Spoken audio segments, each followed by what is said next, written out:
Open your ears and crack some beers. You are listening to the latest episode of Retro Hangover.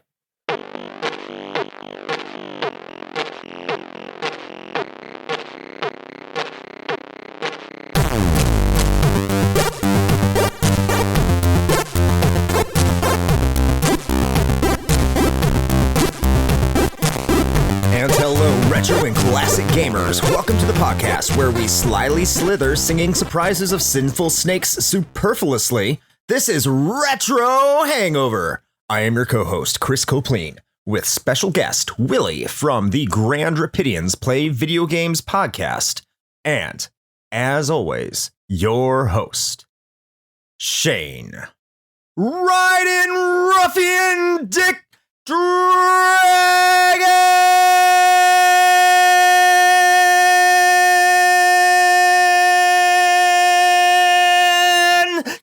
You know, usually I have like a witticism to throw after this one, but I don't have anything today.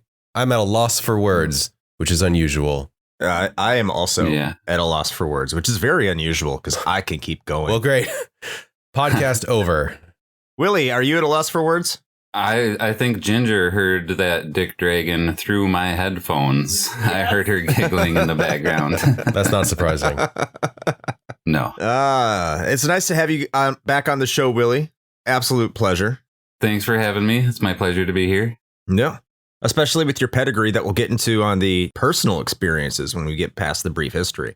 Because I think we can't have a better guest for this episode, at least in my opinion. I think you are the best one. Unless, of course, I just straight up spoil it in the show notes, which I might do. So. But go ahead. Keep being cagey about it. It's fine. Cagey. It's one of those weird, quirky games that I just really got into when it was finally available here. But as we are wont to do, before we get kicked off into discussing this game, because I really think that we can just get into and start talking about this one because it is so interesting. But we do have to talk about what we have been playing lately. Willie, as our guest, would you please talk about, what's been going on? What have you been playing, man? So I've been going in between my Switch and my Xbox. I picked up Elden Ring close to 2 weeks ago. But then I went and worked out of town and I couldn't bring my Xbox with me. So I got in like 5 hours one weekend and 15 hours the next weekend. And I've beaten a side boss, but I still haven't beaten like the first boss on the main story. I still haven't figured out summons. I've got so much to do to be able to even figure out this game 20 hours in. Yeah, I was gonna say like 15 or 20 hours. I'm like, that's like the tutorial. Yeah, I'm getting through the tutorial. But I also have been playing the Switch Sports. I brought my Switch up with me and a casual gamer friend I was working up north with. We played a lot of bowling. We played a lot of 1-2 Switch. And that's what I've been playing. That's what you do. Is the bowling as good as Wii Sports Bowling? Good question. I don't think it's as good as Wii Sports Bowling. The obstacle special bowling courses are better. Gotcha. But the normal bowling, I don't think the spin works quite as well with the Switch controller as it did with the Wii controller. That's a bummer. It's still fun. It's still doable, but not quite as good. That sucks. Nobody can top Wii Sports. Dude, never. Actually, I just remembered we had an episode about that. Man, that was a while ago. Yeah. We should do Wii Sports Resort just to give us an excuse to play it again. There you go. Do the PlayStation one with Bocce Ball. That one's fun. PlayStation one? PlayStation Move. Oh, okay. I should have bought that when it was like $3. But then the VR became popular and now it's like $50, $60 to get a Move. I'm not happy about it. Oh, that's a bummer. All right. How about you, Shane? What have you been playing? Oh, me. Well, actually, it's been a little bit of a smattering of stuff, as a matter of fact. So the very first ladder season for Diablo 2 Resurrected is currently underway. So I rolled up a new character for that. It also kind of coincided with a fairly significant patch that they put out that finally did some much needed skill rebalancing for pretty much every class in the game. Something that hadn't really been done for many, many years.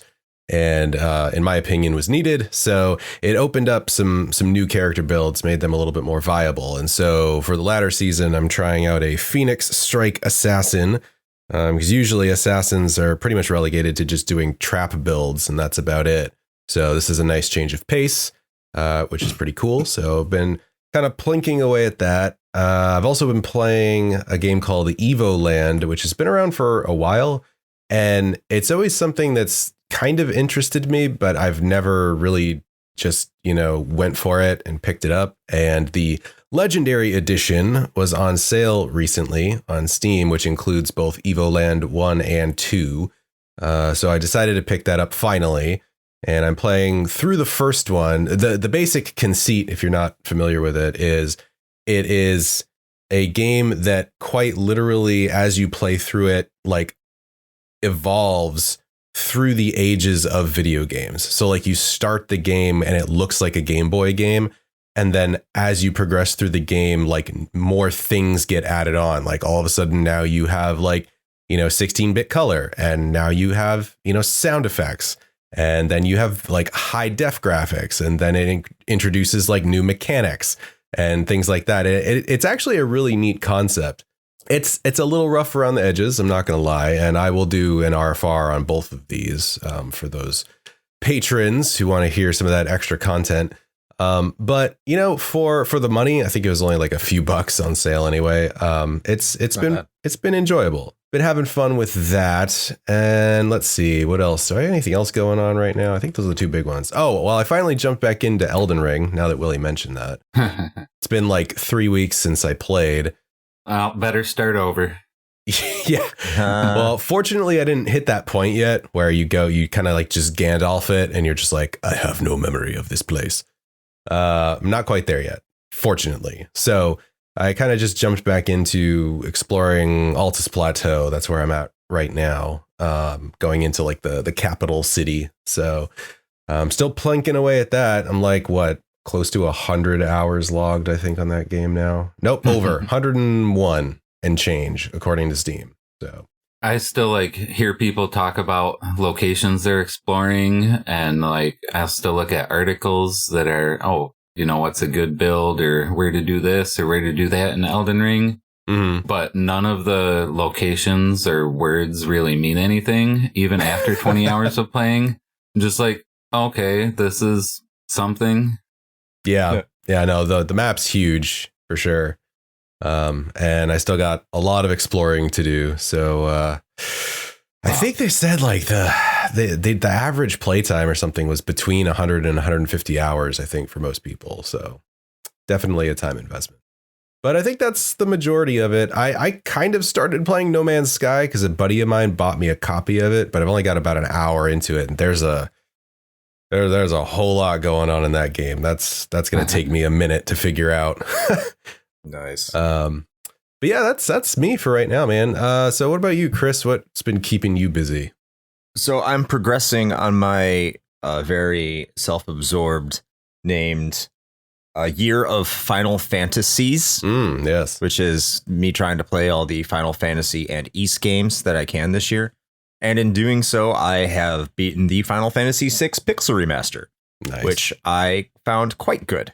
And of course, I did a full, not so rapid fire review of it for our patrons for the extra content.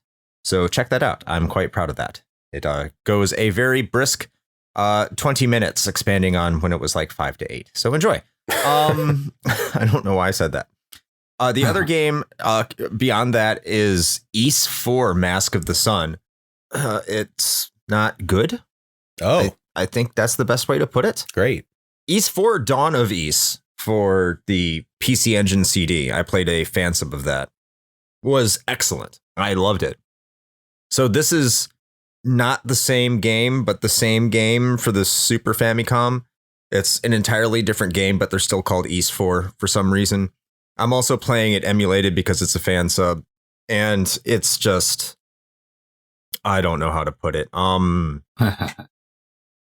Bad. I don't know. I mean, maybe it's the controller. I thought it was the controller I was using because I have this Retrobit Super Nintendo clone that I was using at first, and I just thought it was really stiff. So I swapped over to a Sega Genesis controller, the Retrobit Sega Genesis controller, and then it still didn't control quite right. And it's just, I don't know if you're doing what I'm doing, and I don't recommend you do, and playing through all these games, you can skip Ys 4 Mask of the Sun. I'm just going to beat it because it's a short game. I think I have about an hour left in it before I beat it. But there's just so many problems with it. I could understand people hating bump combat after this game. Especially if you didn't like bump combat in Ys Book 1 and 2, you're going to take your controller and throw it through a window if you try playing this game. Avoid it. The plot's terrible. The music's okay. The graphics are nah, and the control is absolutely abysmal. So that's what I've been playing. I think I'm going to try to play something good next because I need a palate cleanser, because the Eiyuden Chronicle Rising game came out on the Xbox Series X. So I'm looking to tackle that because I'm a backer of that game, and I got a download code for it. So it's not a Game Pass thing, and you can't play it on Game Pass, but I own it forever, or until my hard drive dies.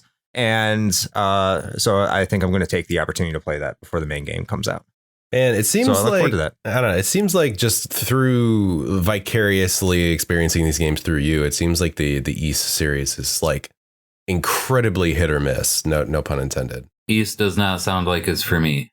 I would say that's incredibly fair. I think I have played some very, very good games, some just above average to good games, and then this one.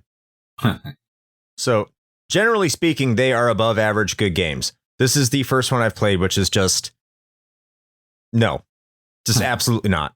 There you go. That's your rapid fire review. No. No. Well, I suppose we probably ought to start talking about the thing that we're all here for today, which, in case you somehow managed to start listening to this episode and did not read the title, congratulations. That's actually impressive. It is, in fact, Sin and Punishment for the Nintendo 64 gaming console. And here to tell you a little bit of history about Sin and Punishment is Chris. So Chris, please take it away.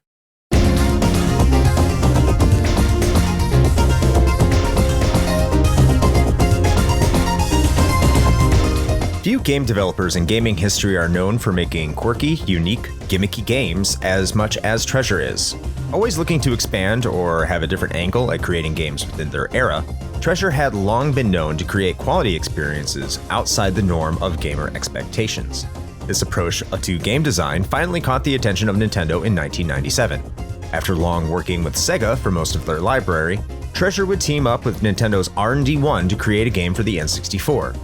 What they would come up with would end up being one of the most notable cult classics for Nintendo's 64-bit entry, Sin and Punishment.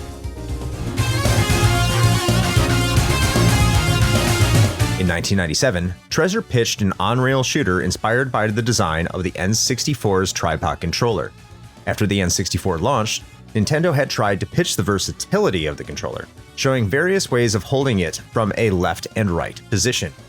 However, due to Mario 64's immense popularity, most developers and gamers gravitated towards using the right position, having the left position, with the D-pad and the L button, largely underutilized. Treasure wanted to make a game that took advantage of holding the controller in the left position. As Nintendo saw how the controller was being used for most gaming experiences, they advised Treasure against such a philosophy. Treasure, being Treasure, acknowledged that it could feel unnatural, but went ahead with the game anyway. Early development would be rough, only having what would basically amount to a skeleton crew of 4 team members. Radiant Silvergun alums Atsumoto Nakagawa, head programmer, and Yasushi Suzuki, character and enemy designer, as well as Nintendo's Hitoshi Yamagami. This small team wouldn't last forever, as the time the game was being readied for release in 2000, as the staff would have more members on their team than any other game Treasure had previously developed.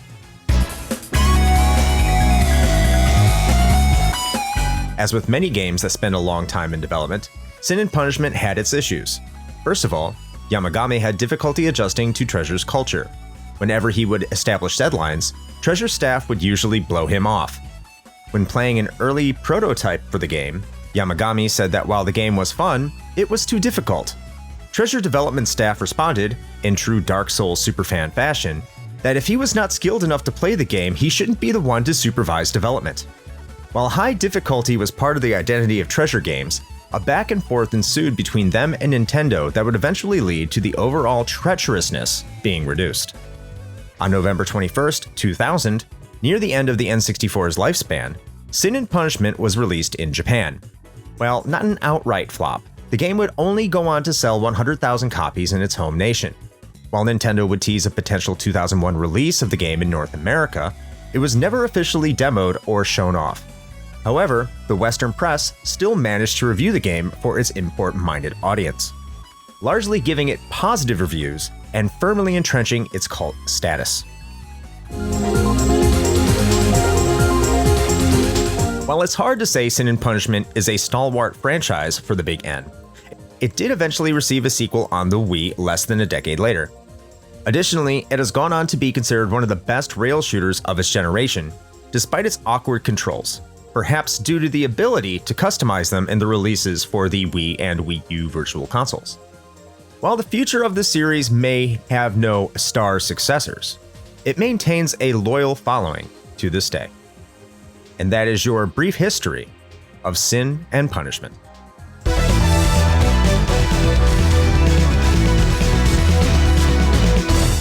Thank you, Chris, for that brief history. I see what you did there at the end. Very clever. There we are. Also, can you just imagine the cojones on those guys to just be like, well, maybe if you suck at our game, you shouldn't be leading things. Yeah, bro, get good. Get good, scrub. Oh my God, when I read that, I just lost it. If it made him add easy mode, then I'm glad he did it. Yeah, no kidding. Oh my God, yes. By the way, shout out to the people who care. I'm drinking Budweiser Select today. So that was the beer on sale. There you go. Cheers. I've got a Hams. That was the cheap beer for me. Hell yeah, brother. All right, let's get into this episode. Let's tear this wide open. And you know what? Usually we start with the person with the most amount of experience with this game last, but we got to open this up and just let everybody know what's so special about you being on your Willie. Not that we wouldn't mind you on here anyway. I think just having you here is great, but you have to give your personal experience with this game because I think that's super interesting. So Willie, go ahead and take it. Okay, so when this game came out on the Wii Virtual Console, I was a referee at Twin Galaxies, and I specialized in setting up quirky games for the Wii, the Game Boy Advance, and the Nintendo DS. And so this was a day one purchase for me, and I fell in love with it, and I set up courses to track high score and fastest completion. And with this game, like when you play on a higher difficulty, you can score more. There was no need to set up different variations. It was just a fastest completion and a high score. And then after I set up the course, I played it every day after work, once or twice, all the way through the game until I could beat it on easy without dying, just to get the continuous bonus. But it was such a unique, run and gun, not dual shooter, but like a first person run and gun. A fancy version of the Contra stages that everybody loves, you know? Mm-hmm. After about 2 months of practice, I set the world record for fastest completion and high score in one run. Saved the earth. Mailed off a VHS cassette tape of the run to another referee for them to verify. Nice. That's how we did it back then. That record still holds to this day, correct? Yeah, last time I looked, the record was still up. It's verified by Twin Galaxies and Guinness, so it counts as a world record, even though the game had online leaderboards where I was thousands of places down. So I'm not really the best in the world at this. I was just the only person to have it verified by this body of record verifiers. So you are the official record holder then? Yes, according to Guinness and Twin Galaxies, I am the official record holder. Yeah, I mean that's still cool as hell. Like I don't care about what the leaderboards say. Like you've got like official verification. Right. I think I even got them to publish that in one of the Guinness World Record Gamers Editions. Nice. There were a few editions where they let us pick like which 2 records we wanted published in the high score table in the back. That's awesome. Uh-huh. This was all records that you got on the Wii, or is it the Wii and Wii U? These were all on the Wii, running through a VCR to my tube TV. That's amazing, man. That's so cool, man. You had to play with the classic controller on the Wii, so that's my preferred one. Have you been able to duplicate any of that success when you moved over to the Wii U?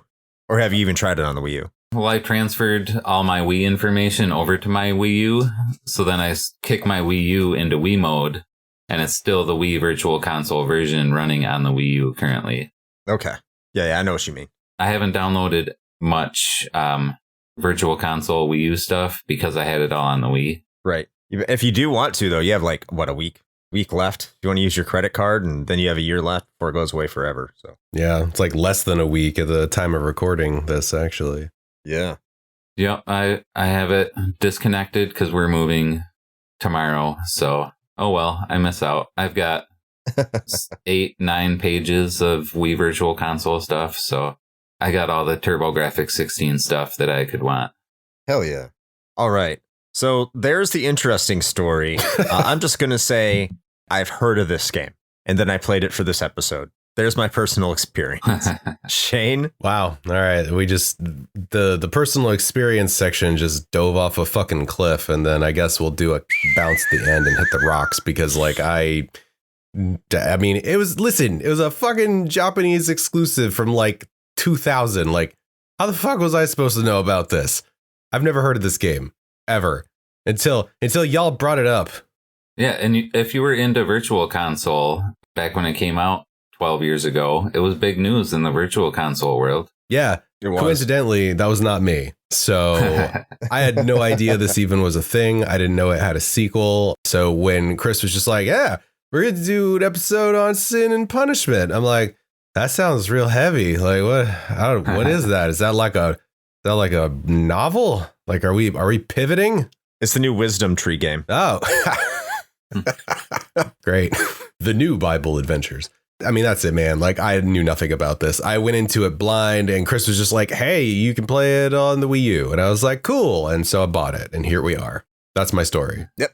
I am happy I got to play this, though, because I was looking forward to it, and we never got on the N64. Yeah, this was interesting, as we are about to get into. What is also interesting, extremely interesting, is the plot to this game. Yep. The plot.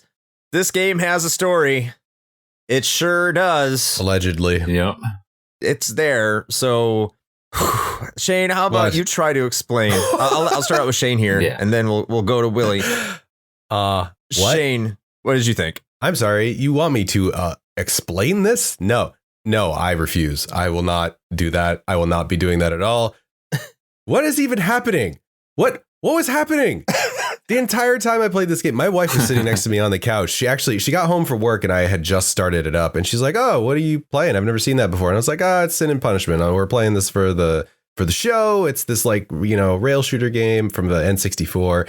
And she sat down next to me and watched my entire playthrough, and both of us the entire time, every cutscene or pretty much almost every piece of dialogue, we were both kind of just looking at each other like, are we high? What the fuck is happening?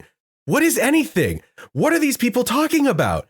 Listen, I've never actually taken any sort of psychedelics or acid or anything like that in my life, but I'm pretty sure I don't have to now, because this was like a Fear and Loathing in Las Vegas style bad trip, just from like start to finish. Like, who's who? What are their motivations? Why is anything? Like, coherent is maybe not a word I would use to describe this plot. That's all I'm saying.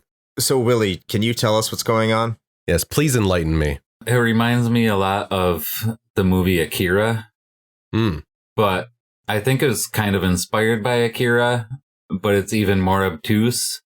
Yes. There's 2 humans who escape from a prison, and there's some kind of like evil power that is fighting humanity. and like setting off Akira-esque, nuclear-esque bombs. And your person transforms into like a giant Gundam because they have like, is it Achi's blood? Yeah. Something like that. Yeah. And Achi turns out to be like evil and wants to basically destroy the world and replace it. With apparently like a different version of Earth or something like that. The Mimic Earth. Yeah. The Mimic Earth, right. Yeah. So if that explanation helps anybody at home to realize just how like batshit crazy this plot actually is and how poorly it's communicated in the game. Yeah, I've played through it hundreds of times and I figured, I'm going to play through this game every day. I'm going to fucking be able to beat it. 45 minutes, usually I can do one playthrough, but I still don't fucking understand the whole thing. I think I only had to watch Akira like 10 times before I understood what was going on. But this game, yeah, it's out there. This game is like the embodiment of that I don't know who I am, I don't know where I am, all I know is that I must kill meme. That's what this game is. The actual plot only makes it weirder. Great. There is some backstory. Sure. This game takes place in the near future of 2007. Humanity is struggling through a famine. So they genetically engineered these species to just be food, to be livestock as food, and they called them Ruffians. The things you are fighting, because you're fighting against the Ruffians, they're these like monster-looking creatures. These are things that that humans raise to eat. And the Ruffians apparently became sentient and decided to not want to be food, so they started attacking the humans. I just feel like I need to cut in here for a second and ask, like, why would you genetically engineer creatures for the sole purpose of food, but also give them the ability to be fucking lethal? Like, what? I mean, like, ostensibly, you could get killed by a cow, like, if you tried, but they weren't supposed to learn how to think. I mean, yes, it's still, like Skynet with animals. Okay, but still, like, you gave them the ability to murder things and just hoped that they would never figure out how. Like, what? Maybe they taste like crab and they wanted to make them look like crabs. Well, crabs are the ultimate form of evolution, so that's true. Even if they taste like crab, it's still a bad idea to make giant grasshoppers that can shoot bullets. Yeah, exactly. I agree. It's probably not the best idea. The reason you're fighting humans, because you fight humans in this, who have fantastic voice acting, by the way. We'll get there. The reason you're fighting them is because they are fighting the Ruffians, and you're fighting them because they are oppressing everyone in Japan. So you're fighting against them because they're oppressing you, while also fighting the Ruffians because they're upset about you trying to eat them. And beyond that, I have no fucking clue what's going on. All right, I don't even know what's going on there. I only know that because I'm reading it on the internet about how that's established. So who knows if that's even true? Because, I mean, it is the internet. So if you just play this game cold, I will say this is what's awesome about the writing.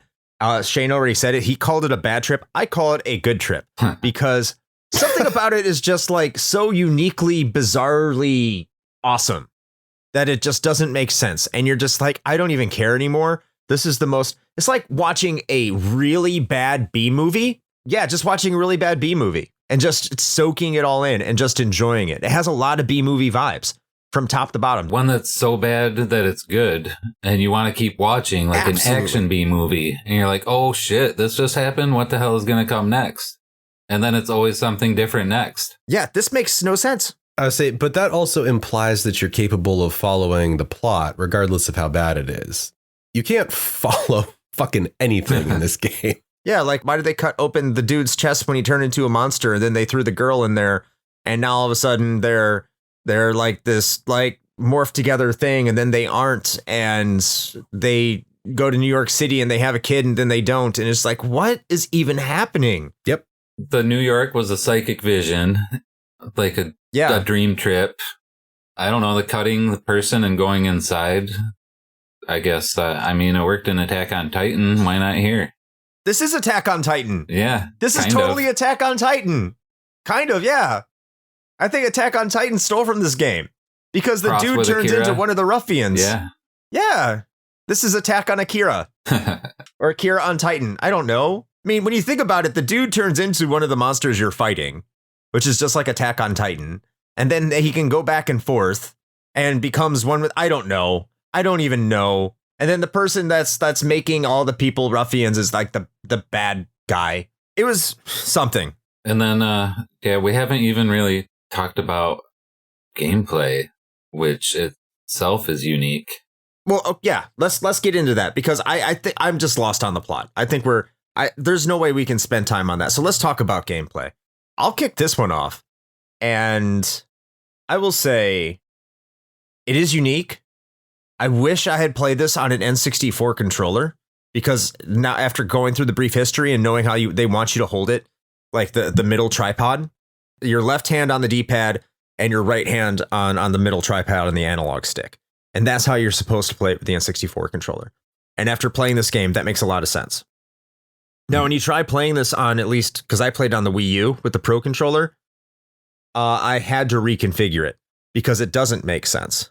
The reason you want a D-pad, and I don't know how you played it, Willie, and we'll get to how you played on the Wii U and your configuration, is because it allows you to move back and forth. You can't do anything else but move back and forth on the screen because it's kind of like Willie said, it's like the Contra scene in between levels where you move vertically through it. It's exactly like that. So you can only move left and right. You can't duck. You can jump, but you can't do anything with the up button. You can jump, you can double jump, and you can shoot bullets. And it's actually, once you start to get the hang of it, and it will take some time for you to get the hang of it. Oh my God, is it so much fun. It's like an action-packed rail shooter. And then the same button that you use to shoot. If someone is close to you, let go of the button and tap it, and you swing a sword with the same button. Yes, and you need to know how to use that. Because there are instances where you got to deflect like bullets and missiles back at the enemy, and that's extremely satisfying. Uh-huh. You don't sound like it's satisfying, Willie. That was me. No, for sure. That first boss is awesome if you like lock onto the weapons with the you can switch your main bullets from lock on mode or power mode. Yeah. And then if you're in a place where you can deflect, you use lock on and then it deflects the bullet right to where you're locked onto. That is awesome. Yeah, it took me a while to realize that in order where your missile was going when you deflected it depended on where your cursor was. It wasn't you just hit the missile or hit the bullet or whatever, and it would just automatically go back to the enemy. No, it would land where the cursor was. And once I learned that, the game became way easier and way better to control. Mm-hmm. And especially if you know how to dash and you do the double movement. So what was your control layout for you, Willie? How did you put it on the classic controller? So yeah, the classic controller for the Wii is basically like a Super Nintendo controller with 2 offset analog sticks added onto it. And yeah, it was, I forget if it was the control pad or no, I think it was 1 analog stick to move the character, the other analog stick to aim, a shoulder button for jump, and a shoulder button for attack/sword. And then it was one of the face buttons to switch, and that was about all you need. Yeah. How long did it take you to get used to the controls? Oh, it took a while. Yeah, for sure. I played through it probably a dozen times before I started to actually figure it out. And it's a lot about memorization too, because at its core, it's a game about getting a high score. And so it's a lot of... Yeah, it's an arcade game. Yeah, if you play it over and over, you can memorize it. And that's how you can do good at it, basically. Shane, you sound very hesitant to praise this game. So, well, what's going on, man? You can tell us. Where do I start? Okay. Oh no. So I will start off by saying I can absolutely unironically see how somebody would consider this game fun to play if it didn't feel like it was getting in its own damn way, at every possible opportunity. So the control scheme is awkward, and no, I don't think using an N64 controller is going to make it measurably better, and for a reason I'll get to in a second. For the record, I played it, like I said, on the Wii U, so I played with the Pro controller. And the one concession that I would make in that I believe the N64 controller would be a superior interface for this game is the button mapping for character movement. So it's mapped to the C buttons, right? So left and right to move on the N64 controller, which in a lot of other games, mapping stuff to the C buttons usually sucked, right? No, that would be the control pad, right? It was control pad and center, and they didn't use the C button side. That's what I thought. Well, it's either or. You could. Yeah, it's either or. Okay. Yeah. I mean, yeah. So either one works. I mean, I'm left-handed, so if I was using it, I would have used the C buttons to move and left hand for the analog stick, but you could do either way. But I could see how that would be an improvement, either having the D-pad or even the C buttons, for one single reason: the double tap to dodge.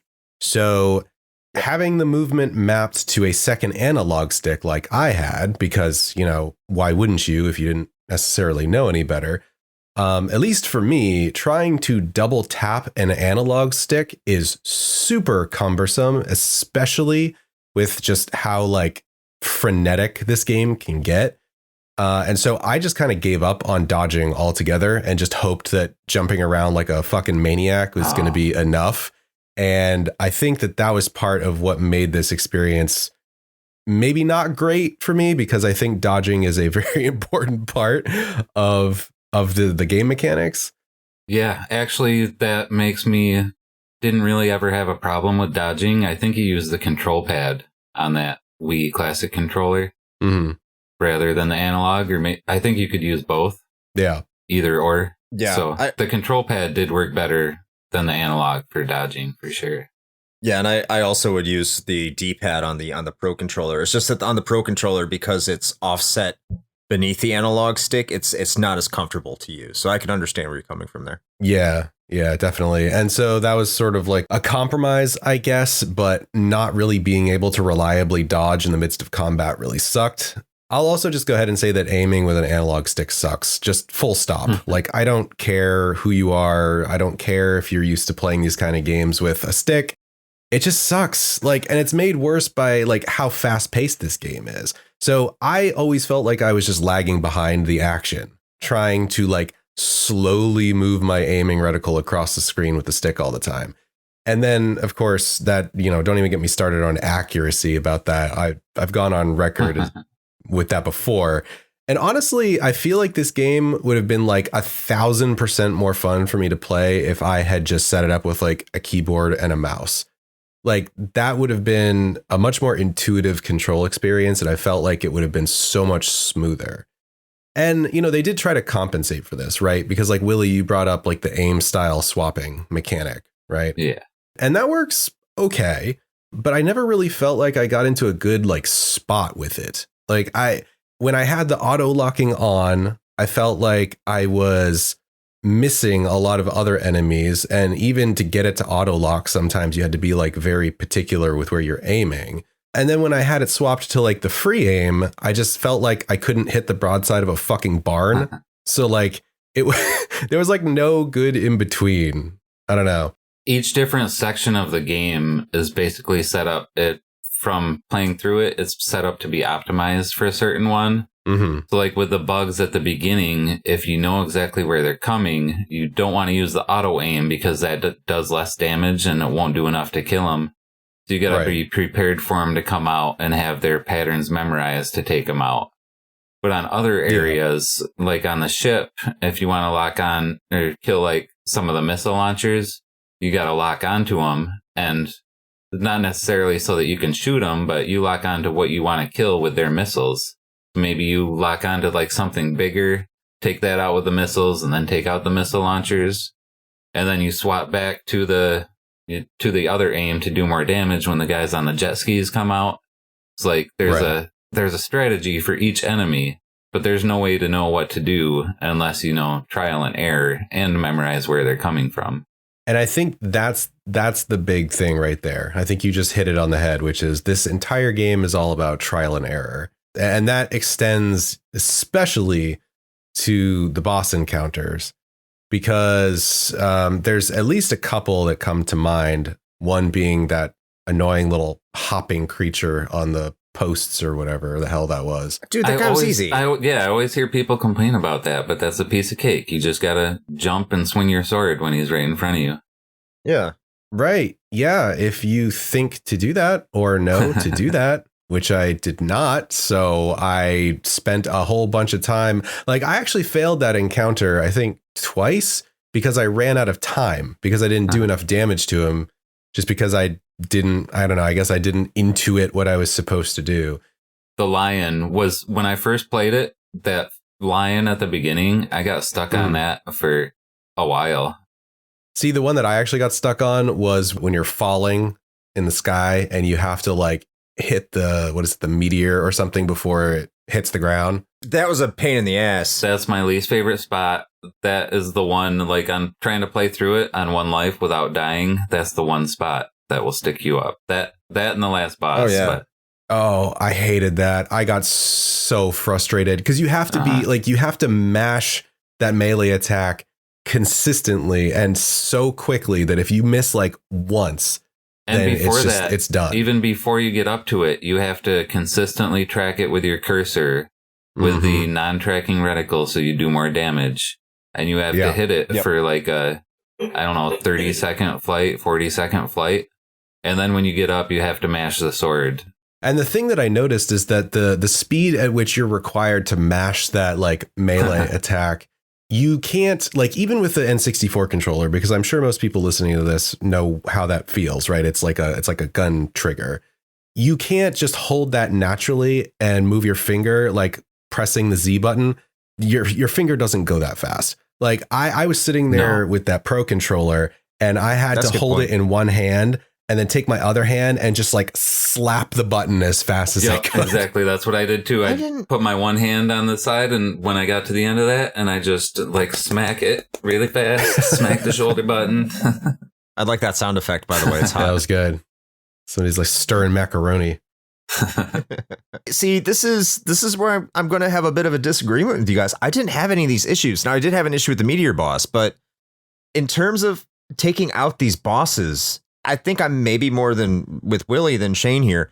I think the game does a really good job of teaching you how to use the tools at your disposal. I absolutely disagree.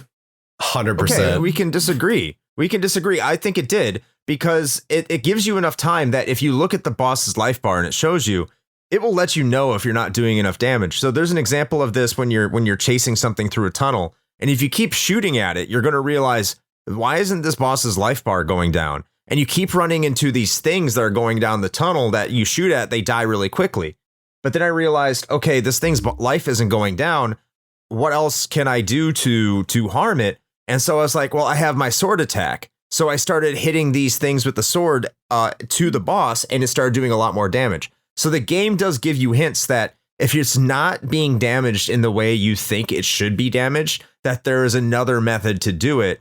And that method generally is not very difficult to find out if you know the game's core mechanics. The only time I had I couldn't figure out for the life of me what to do, and I still don't think I'm doing it right, was at the very final boss. And then I think I finally figured it out. I'm not sure. I mean, Willie, you're the expert. You let me know. Is instead of using the power gun, because I was using the power gun the entire game, I never used the lock on for anything until I got to the very last boss, and then I could not beat it with the lock on one. I had to. I mean, with the manual gun, I had to use the lock on gun, and then once I used the lock on gun, the final boss is almost a breeze. But like, yes, the game does. I think the game does a fantastic job of letting you know the tools that you have at your disposal, when to use the sword, how to use the sword, what situations are there, even with the audio cue that it gives you when the sword becomes available to use. And it's kind of like the game telling you, yeah, you got to use it.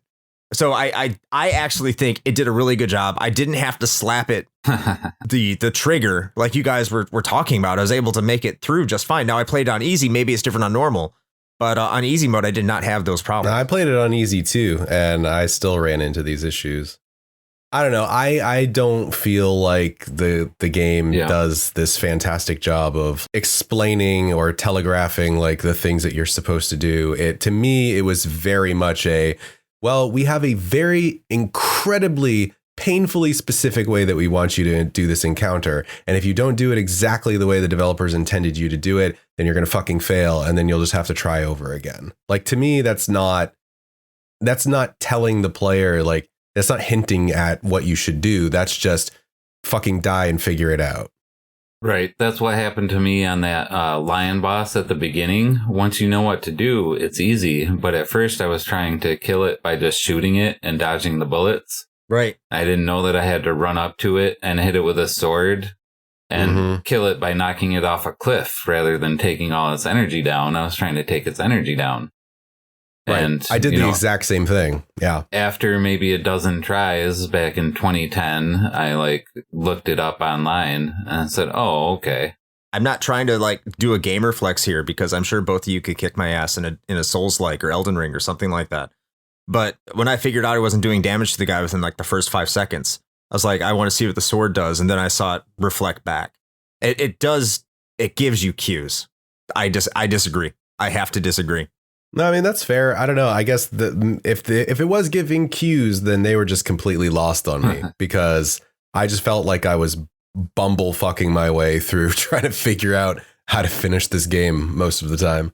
So let's move on to how this game looks. It's an N64 game. This is going to be fun. So, Willie, how about you start us off on this one? What do you think of the graphical presentation? All right. Let me say that when it's in action and you're fighting and running and shooting stuff, it looks really good. Like the enemies when they're far away, the bugs, the robots, all the ruffians. I mean, it looks pretty decent. But then when you get to the cutscenes and it's the same character models and there's a forearm that's made out of 4 polygons and it juts through other elbows. It's definitely not pretty. I mean, you can tell what's going on and that these are people, but yeah, the close-ups with the N64 graphics don't hold up. But in action, it works wonderfully. Shane? Yeah, I think I actually have to echo most of Willie's sentiments there. The character models definitely look like emaciated Muppets for sure. Yeah. But having said that, that is a concession that I think Treasure made on purpose to get the game to run as well as it does. And see, so that's the thing is looking at this game now, it's probably people are like, it's okay, whatever. It's nothing special. It's an old ass polygonal game. Fine. But I think credit where credit's due. I mean, Treasure pushed the limits of the N64 hardware on this one and got this to do a lot of things that other competing consoles even were not doing at the time. And this was, as you said, towards the sort of end of life of the N64. So they were really squeezing a lot of graphical fidelity and performance out of this. And I think to get it to look the way that it does, as flashy and, bombastic as the game is, and run as smoothly as it does, I do think that is a technical achievement. So I do have to give them props for that. So yeah, in the midst of combat and everything, this game it's fun to look at. It looks great, actually. Mm-hmm. Some parts of this game are fucking awesome to behold. The whole stage around the aircraft carriers where that's a beautiful level. Yeah, I love that's one of my favorites. And you fight all these airplanes around the aircraft carriers, the guys on ski-doos, boats, all the missile launchers, the dude's magic cat, and then you fight the dude and knock him through the front, and then you fight him on top of an airplane mid-air, and then you fight a giant space gun. Up until that giant space gun shoots the bullets, that's my favorite. And then comes the worst part of the game. You're absolutely right. This is arcade level presentation in a home console. And for a console that has gotten a really bad rap for, maybe not aging all that well. And so I think that they did a pretty decent job there, character models notwithstanding. Yeah, I would just pretty much be echoing what both of you said, because I mean, even I went to the environments. I would say the environments are hit or miss. I think there's a lot of that typical N64 trademarkish graphical styling, where a lot of browns and a lot of grays for a lot of the interior parts. Nothing gets really too exotic or off the wall. It's just it's very alien. You have that very kind of, I want to say, organic atmosphere to a lot of what's going on. You see a lot of that with bugs and was taking from the Ruffians and stuff like that. That being said, like Willie said, the aircraft carrier level is just stunning. I also like the idea of the last level where you're trying to protect the Earth from another Earth. I think that looked really cool. Kind of a mission commander. What's the one with the missiles? Missile Command? Missile Command. It's like a Missile Command throwback. I really got a feel for that. And it's like a real big homage to just arcade games in general. And it is an arcade game. And it translates that into the way it looks. Another thing I really liked, and I don't know if you noticed this, Shane, but the Wii U version looks really pretty. I mean, it really brings out the flaws of the N64. It's hardware, just because of the shading that's on the characters, the way they look. They looked really aged, but they are really up-resed. It looks clean. Yeah. I don't think you could get that on a standard definition look, at least on an HD TV, because I know that the Wii U has some difficulties with that. Particularly with Wii games. But I think, like, yeah, they put some effort into the Wii U version of this, including translating a lot of the scores, which, you know, the N64 version was all in katakana. I don't know if that's the same way with the Wii version, but like everything's in English, except for the translation at the bottom.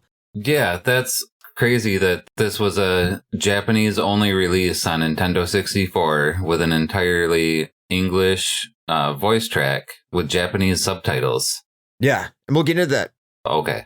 All right, we'll get into it. Yeah, because we're right about there. In fact, yeah, let's just roll into music and sound, because I think we covered everything with the graphics. So, Willie, I hate to cut you off and then say, like, let's roll right into it. Stop. Oh, now go. What was I saying? Now go. It was never released in English or in the Western market, even though it was in English. It seems like they wanted to release it in the Western market by going that route, unless they were going for, like, you know, the movie feel of like watching American movies with subtitles. Yeah. But it's so anime that seems weird to do it that way. You had a couple games like that that didn't come over. Well, I can only think of one really, but I know there were some other ones. Deep Fear for the Saturn was another game like that, where the entire game was recorded in English, but I mean, there was a PAL release, of course, but it never came out in the United States. So you did have games where they did this weird thing where they recorded the game in English and never came out in the West. Because you have to remember, like, I think Resident Evil in Japan is all has English voice acting as well. Like all the voice acting we got here in the United States, that was the same that was in Japan. So it is interesting. It is an interesting trend. But that being said, the voice acting here is awful. It is total dumpster fire. Yes. And amazing because of it. I don't know if you share my sentiment, but I love it because it's so bad. I do. It's like House of the Dead level camp almost. It's worse. It's worse. I love it. Worse than House of the Dead? I don't know. Yes, I would say so. Yes. I would agree. Shane? But like House of the Dead was, to me, House of the Dead is that, like, it's so bad that it's good. Like, you know, B-movie, schlocky, terrible line reading. I don't think this felt like they put someone who had never seen a microphone before into a booth. And I don't know. It didn't have the same feel for me. I don't know. It just felt cringy the entire time. I loved it. That's why I loved it. I love the cringe. I live for the cringe. Give me the cringe. Willie, here's why it's worse than House of the Dead. And again, and when I mean worse, I mean I like it more. Okay. Because it is worse objectively. Is because it seems like they are trying to take themselves more seriously. Like there is actually an effort to try and tell the player something through some conveyance of plot, something meaningful. And it's just the way the voice acting is executed makes me take this not seriously at all. I had to crack up, especially when you hear lines like, "You have my blood," or something like that. It's just like, what is even, first of all, with a bonkers ass plot that they want you to take seriously with horrible voice acting. It's the complete package. It is the complete package, and nothing tops that. Yeah. Wait, are you my child? What year is this? Yes, it's great. I love it. I didn't know that Iron was supposed to be a woman in the game either. Like it was Saki and Iron were like man and woman. So it was like, mommy. I'm like, oh, Okay. We had that same exact moment. Brianna was just like, wait a minute, that's a woman? I was like, apparently. I don't know. I'm just finding this out as well. So, well, then I noticed the spaghetti string straps. I mean, listen, man, it's a Japanese game. That doesn't mean anything. That's the gutter punk Akira aesthetic. Iron reminds me a lot of Kaori. I need to go watch Akira again. Can only remember Kaneda and Tetsuo. I love it. I love the voice acting. It's so bad. Ugh. I enjoyed the voice acting. The sound effects are good. The music, I mean, it's good background music. It doesn't really stand out to me. Yeah, we never talked about the music. And I that's because I 100% agree with you, Willie. It doesn't stand out.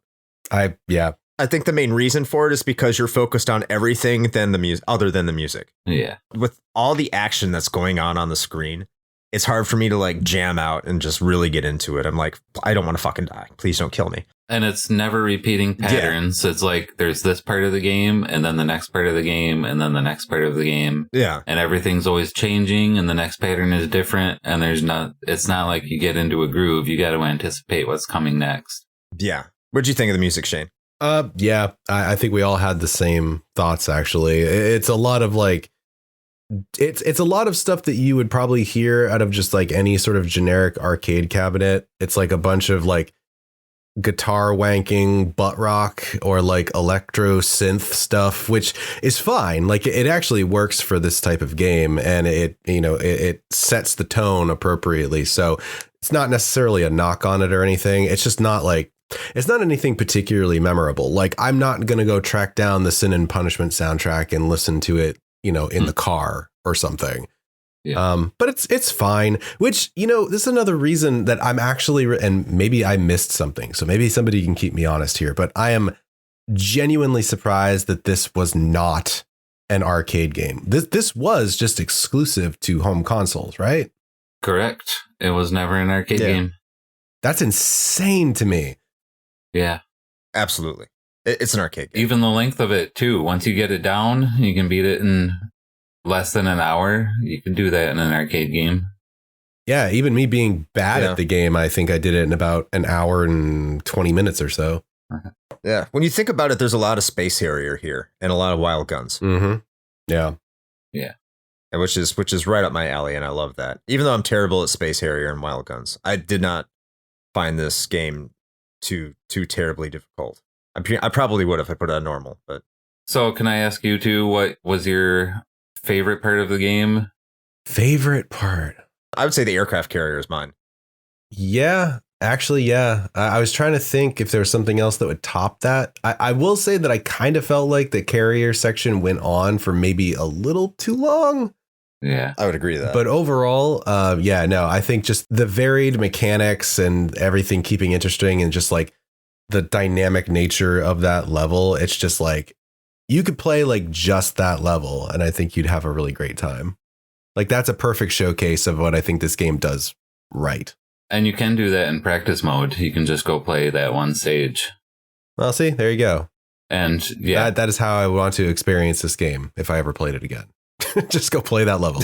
I think my favorite part is destroying the space gun. That's one part where you gotta like strategically switch between like the lock-on, which is weaker, but you need that to take out some of the guns, but then you gotta switch to the stronger one in certain areas, taking out up until the ship fires, and that's probably my least favorite part. Yeah. And the final boss where it turns into like Space Invaders, basically, and you just gotta shoot all the things coming from Mimic Earth to Earth, and it turns into a whole different game. Yeah. That's pretty sweet. That took me a while. I had to play that a couple times to memorize the pattern to be able to get through it. Yeah, that's a fun boss fight. Uh-huh. It really is once you learn it. It's a lot of fun. I mean, I actually really disliked that one, but that was only it was only because of the controls. I hated trying to aim with the analog stick with something where it was asking you to be that precise and that fast. If I had a different control scheme, totally different story. I will say moving the analog. I will say sometimes the cursor is too slow. Yes. Yep. And I will say that when I'm pressing left on the analog stick, sometimes it went down and left. I was not too happy. Yeah. All right, so let's talk about some miscellaneous stuff before we get into how this game holds up. I see, Willie, you already talked about your fact about the all English voice acting. Yeah. And so I'll get into some fun facts here. So in development, Treasure considered implementing a sensor control that Nintendo had in development themselves, not Treasure. Nintendo did. They ultimately decided, Treasure did, against using it in favor of what the game ended up using with the N64 controller, just a traditional control format.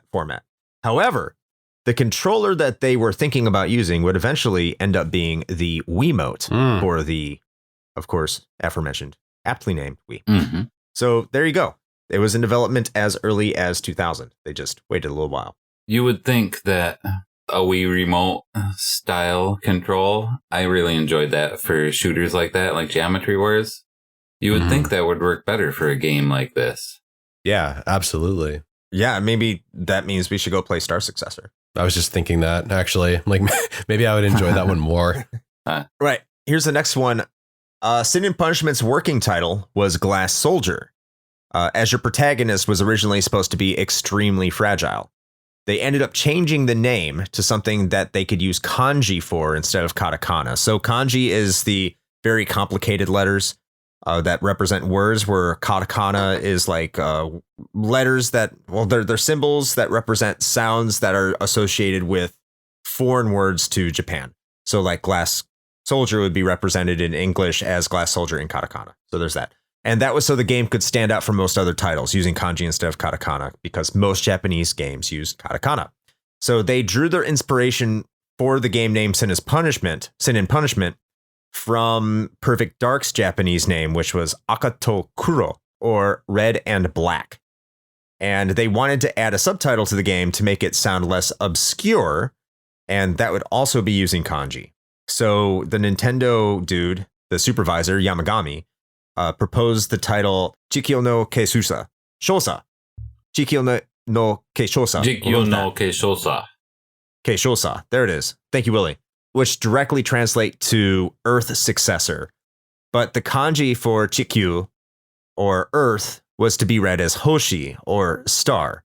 So the Japanese title of this game, the official Japanese title of the N64 game, in English is Sin and Punishment Star Successor, which, as we've already said, is the name of its sequel for Western audiences for the Wii game. And it was called like Universal Successor in Japan. So there's some miscellaneous facts. There you go. I couldn't get into that one for some reason. I played it a few times. I've got it, but I haven't even ever beaten Star Successor. It's also a much longer game. It's like 6-7 hours. Yeah. Okay, so as we are wont to do, as I have used again, as I'm becoming wont to do, we ask ourselves if this game holds up today. Willie, you are our guest, so as tradition, you will have the final say on whether or not this game holds up today. Shane, you go ahead and go first, and you tell us what you think. Sure. Having gone back and looked at some of the reviews for folks who like imported this over to our side of the pond back in the day, I don't get it. I don't understand the praise that was just heaped onto this game, like, at all. It's incredibly short and yet somehow still feels too long with how clunky the controls make the entire experience feel. In many ways, the difficulty seems to come more from overcoming the bad control scheme and having to sort of just like intuit your way to the expected path to victory on many encounters, and not from genuine challenge necessarily. And finally, you can't even really lean on the game's story, as it's just a sort of nonsensical collection of exposition dumps that are loosely strung together in what could, at best, be vaguely considered a plot. So if you really want to play like a run and gun game or a rail shooter, you have so many other superior options, in my opinion. You go play Panzer Dragoon or Space Harrier or Ikari Warriors, or hell, you could even go dive into Treasure's own back catalog and play Gunstar Heroes. You're gonna have a much better time there, I promise. Ikari Warriors. Yeah, wow. Ikari. Wow. Wow. Look, Shane, every once in a while, it's okay to be wrong, which is why I'm here to make it right. Okay. Yeah, please do.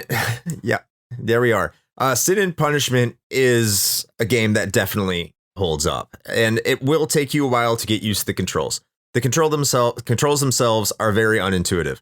However, I do think the game does a very good job of teaching you how to play it, especially if you go through the tutorial prior to playing through the game. I think the tutorial that you can play from the menu on the start screen does a very good job of having you adjust to what you can and can't do. And then the way that the game initially throws enemies at you teaches you how to play it correctly. After the first level, once I got into a groove, I just never stopped having a smile on my face with the way that I could play this game, the destruction, the maneuverability, just dodging. It's a shmup. It's a rail shooter.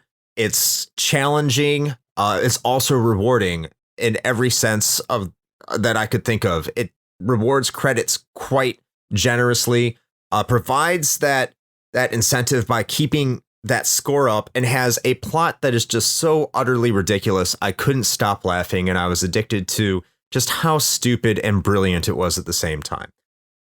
I highly recommend Sin and Punishment for you just to go check out. It's worth the hour and a half to just enjoy just how stupid and utterly nonsensical the plot is, just for that alone. And once you get used to the controls, you have an amazing game there as well. Just like any other treasure game, it's very obtuse in the way it delivers it, but once you get it, it's hard to put it down. Willie? Yeah, I'm with Chris here. I think it holds up. You should give it a try. 1 or 2 tries, you get the hang of the controls. It's a unique dual stick shooting, moving control scheme. But once you get into it, yeah, it's just fun all the way through. The game's not very long. Everything is varied. I mean, we didn't even talk about the side-scrolling stage. No. There's just so much to it that you fly through so quick, and then you're on to the next thing, and looks great in motion. Whatever controller you play it with. In order to refresh my memory on some of these things, I listened to another podcast that I'm not going to name because it was one I've never listened to before, and they were kind of dipshits. But it took them. They were saying that it's like 3 hours to get through. Ugh. You guys said about an hour and a half, 2 hours, and here I'm saying 45 minutes. So, but that's after memorizing it. I spent months memorizing it before I could get through the whole thing in 45 minutes. Yeah, you're going to die. Yes. You will die. But that's where it is. So 2 of us say it holds up, and 1 of us says it doesn't. That's a rare split. And to be so divisive about it, and to be so set into it as well, there's not like any slight disagreement. So like that's the first one you've had like that in a long time, Shane. Yeah, I think so.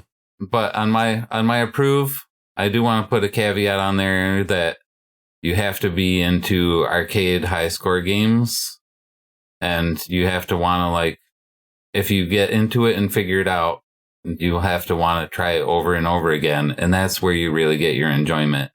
It's not from the first few playthroughs. It's once you get into it and you redo the same levels and memorize it, that's when it gets really fun. I would wholeheartedly agree with that. Yeah, definitely. You have to have an arcade mindset going into it. I think normally we're able to make concessions about some things and come to a nice middle ground when we have these discussions, and we don't necessarily line up on our thoughts.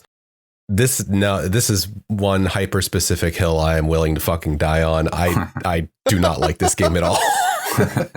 It's fine. It's not for everyone. Treasure games usually are not. They are very divisive in terms of whether people love them or not. You have mega fans, or you have people that are just like, I don't get it. And this is a treasure game. This is exactly what they do. They make very quirky, unique games that don't apply to everybody, and some are classics and some aren't. And this one, it's the same way. This is one that applies to me. Exactly. Absolutely. All right, so that wraps this episode up. Thank you for joining us, Willie. It's a pleasure to have you back on the show. Loved having you here, and for another rail shooter too. So, keeping this thematic, I guess. Yeah, sweet. When are you going to do House of the Dead 2? Or have you done that already? We have not. We have not. Something we definitely need to think about. I'll throw that in my Wii to come back and join you when you do. Nice. What do you have out there? Remind the people where you're at and where they can find you in the world of the internet. Tell the people what I'm trying to tell the people. I'm from the podcast Grand Rapidians Play Video Games. Me and Ginger talk about video games, real life XP, review beverages. And you can find us everywhere at our link tree, linktr.ee/Grand Rapidians. Or search all your podcast providers for Grand Rapidians Play Video Games. We hope to hear from you. Or wait, we hope you hear from us. How's that work? Yes. A little bit of column A, a little bit of column B. All right. And as far as we are concerned, if you happen to be listening to this, then you've already found us. So we're glad that you're here. We hope that you stick around. We hope you've enjoyed this. And if you'd like to engage with the show in other fashions besides just listening to us talk about stuff, you can do that. And we also make it easy with our very own link tree. I like that that's sort of made its way through our little community, by the way. Like suddenly everybody has link trees and I think it's fantastic. It's great. But we can be found at linktree/retro hangover. So you can go there and you'll get your nice little curated menu of buttons that will spirit you away to various and sundry things as long as they are related to us. So if you'd like to check out our socials, you can do that. We have our Patreon as well as our merch store if you'd like to support the show in that fashion. And we also have our YouTube channel and our Twitch streams, at which Chris is going to tell you a little bit more about. So, everybody, you can head over to twitch.tv/retro hangover, and we play a game of sorts. I'm probably still playing Lunar Eternal Blue. Forever. If not, yeah, forever and ever. But if it's not me, Shane's usually playing something far more relevant and more fun. Not to say that Lunar isn't relevant and fun. I might digress. I am digressing here. But just go to twitch.tv/retro hangover and you will find us there at Sundays at 9 p.m. Eastern time. That's Sundays, 9 p.m. Eastern time at twitch.tv/retro hangover for like the 5th time. And we hope to see you there. The discussions are fun. The people are amazing. And we always have a good time. Shane? All right. Well, I suppose, with all of that being said, until next time, play with your Ruffian Stakes joystick.